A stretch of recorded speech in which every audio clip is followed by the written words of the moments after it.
Municipal ఎన్నికల ఫలితాల తర్వాత పొలిటికల్ వాలంటైన్స్ డే వివాదం నడుస్తోంది. పార్టీ నేతలు పరస్పరం ప్రేమ బాణాలు సంధించుకుంటున్నారు. పోస్టర్లతో కౌంటర్లు వేసి రాజకీయాన్ని మరింత రక్తి కట్టిస్తున్నారు.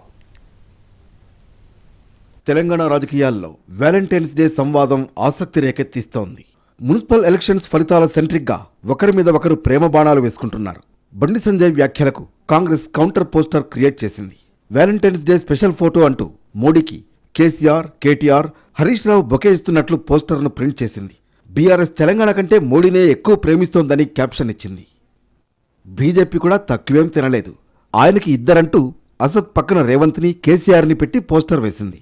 రహస్యంగా ఒకరితో, బహిరంగంగా మరొకరితో ప్రేమ బంధాన్ని కొనసాగిస్తున్న ముగ్గురికి ప్రేమికుల దినోత్సవ శుభాకాంక్షలు అంటూ ట్వీట్ చేసింది. ఏ ఇబ్బంది లేకుండా అన్యోన్యంగా ఉంటున్నారని పోస్ట్లో రాసుకొచ్చింది. ఇటు బీఆర్ఎస్ కూడా వాలంటైన్స్ డే శుభాకాంక్షలు చెబుతూ వాళ్లకు పోస్టర్ క్రియేట్ చేశారు. తెలంగాణలో ఎన్నో ఏళ్లుగా రహస్య ప్రేమికులుగా ఉంటూ వస్తున్న బీజేపీ, కాంగ్రెస్ కు వాలంటైన్స్ డే గ్రీటింగ్స్ అంటూ మోడీ, రేవంత్ మధ్య లవ్ సింబల్ వేసింది. బీఆర్ఎస్, కాంగ్రెస్, ఎంఐఎంకు వాలంటైన్స్ డే శుభాకాంక్షలు అంటూ ఆ మూడు పార్టీలపై సెటైర్లు వేశారు బండి సంజయ్. ఎంఐఎం రెండు పార్టీల భుజాలపై చేయి వేసి అక్రమ బంధం కొనసాగిస్తోందని ఆరోపించారు.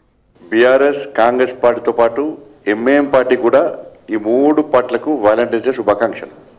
ఎందుకంటే ఈ ఇద్దరి మధ్య అటు ఇటు భుజం మీద చేసేది ఎంఐఎం పార్టీ. వీళ్ళ అక్రమ బంధానికి ఎంఐఎం పార్టీ వెనుక భుజం, అదే అది నేను చెప్పిన ఎంఐఎం పార్టీ కాంగ్రెస్తో సంసారం చేస్తుంది, బీఆర్ఎస్ పార్టీ కన్ను కొడుతున్నది ఎంఐఎం పార్టీ. అయితే మూడు పార్టీలు మైండ్ గేమ్ ఆడుతున్నాయంటున్నారు రాజకీయ విశ్లేషకులు.